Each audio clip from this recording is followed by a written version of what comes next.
And this is Mike Lyons with Smart Meetings TV, and I'm sitting here with my friend, David Jackson. Good to see you, Mike. How are you, David? David is the Vice President of Sales for the Pocono Convention and Visitors Bureau. Yes, sir. Correct? Pocono Mountains. Pocono Mountains Convention Yes, and Visitors Bureau. So, David, you know, you and I have known each other for many, many, many years, and you've been working up in that neck of the woods for a long, long time now. But what I've been seeing and what you've been telling people about today is the fact that the Poconos are hot. Things are happening. There's new properties. There's been some renovations. You've got Kalahari. You've got a lot of things going on. So fill us in on what's going on up there at the Pocono. It is hot. We've added well over 1,500 new hotel rooms over the past year and a half, 2 years. And the funny thing about it is, Mike, those rooms are booking up.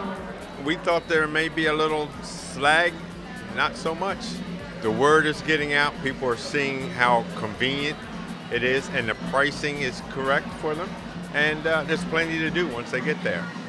Well, and I think that's the thing. When folks are looking from a group of meetings perspective for an alternative to some of the things they've done in the past, I think they're reaching out to places like the Poconos to say, do you have the resources, the properties, the restaurants, the experiences that if we bring a group of 200 people up there, 500 people, however many people it is, what can you do to make that experience a great one?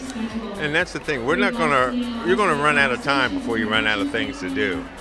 We go from the extremes. We can put you in a NASCAR and drive you around at 160 miles an hour, or we can have you jump out of an airplane for skydiving, dog sledding, tubing. You know, of course, we have traditional golf, hiking, biking, trails galore, horseback riding, but a lot of people are into more of the culinary side of life too, and they like to paint with wine, and they like the microbrewery aspect of things, and ice sculpture, and we take folks and do chocolate making factories and pretzel making factories, and they go away and they're saying we have to come back.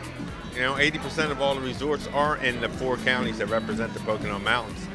Well, you were telling me, and I think this is so true, once you get people there and they see it and they experience it, they have a completely different perspective of it because they have it in their head before they get there based on what they've seen or read or heard, and they don't really understand until they get there. So when you get people up there to taste the area and all the wonderful things that you have there. Now, the other thing, of course, that we always talk about, Dave, is the accessibility.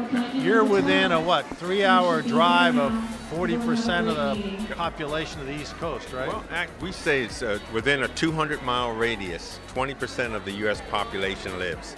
So our real scope, we're looking east of Boston, north to Toronto, west to Harrisburg, Pennsylvania, and south to Washington, D.C. That encompasses a lot of people in a range.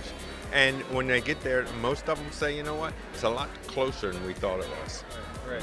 Well, even I live just 45 minutes away, and you know, I live near Philadelphia, but it's a pretty easy ride for me to just hop on the northeast extension of the Pennsylvania Turnpike, and I'm up there in no time at all. Right. Whether that be summertime or in the wintertime, where you have all those wonderful winter activities.